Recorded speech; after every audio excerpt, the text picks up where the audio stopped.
Telangana స్థితిగతులపై power point presentation అంటే BRS కు భయం ఎందుకని ప్రశ్నించారు మంత్రి పొన్నం ప్రభాకర్. రాష్ట్ర ఆర్థిక పరిస్థితిపై రేపు శాసనసభలో శ్వేతపత్రాన్ని విడుదల చేస్తామన్నారు. శాసనసభలో అన్ని వివరాలు బయటపెడతామన్నారు. ప్రతిపక్షంపై విమర్శ కోసం శ్వేతపత్రాన్ని విడుదల చేయటం లేదన్నారు. గతంలో కేసీఆర్ పవర్ పాయింట్ ప్రెజెంటేషన్ చేసినప్పుడు ప్రతిపక్షానికి ఛాన్స్ ఇవ్వలేదన్నారు పొన్నం ప్రభాకర్. అది రాష్ట్ర సమస్య, రేపు శాసనసభలో చెప్తాం. దానికి సంబంధించి ఆనాడు మేము ఇరిగేషన్ ప్రాజెక్టుల గురించి రిడిజైన్ గురించి చెప్తే మాకు ఇచ్చిండ్రా? అడగడానికి కామన్ సెన్స్ ఉండాలి కదా. ఆనాడు మీరు ప్రజాస్వామ్యంగా వ్యవహరించి మేము కూడా ప్రజెంటేషన్ చేస్తామని అడిగితే కదా మాకు ఇచ్చిండ్రా? మీరు అందరూ సాక్ష్యం. మేము ప్రభుత్వాన్ని పరిపాలించినాము, మీరు రాంగ్ ప్రొజెక్షన్ చేస్తామని రియల్ దాని ఫలితమే కదా. ఆనాడు ఒక రిడిజైన్ ప్రజెంటేషన్ చేసినప్పుడు మా ప్రమేయం కూడా ప్రతిపక్షంగా ఇన్వాల్వ్ చేసి ఉంటే మేము ఇలా ఈ యొక్క కుంగిపోవడం జరగకపోతుండే కదా.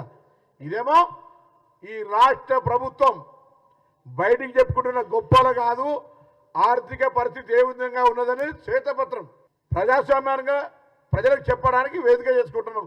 దాన్ని రాజకీయం ఎందుకు భయపడతారు? దొంగలంటే ఎందుకు భుజాలు తడుపుకుంటారు? ఎదురుదారి ఇంకా అధికారంలో ఉన్నావు నేను, అది పోతలేదా ఫోబియా? ప్రజలు మీకు తీర్పిచ్చిర్రు, మార్చిండ్రు, మార్పు కోరుకున్నారు, గమనించమని కోరుతా ఉన్నా. ఊరికేనే 2 రోజులకి ఏమైంది, రైతు బంధు ఎప్పుడు వేస్తావు, ఇంకొక రాజ్య ప్రభుత్వం కూలిపోతుంది ఏంటి?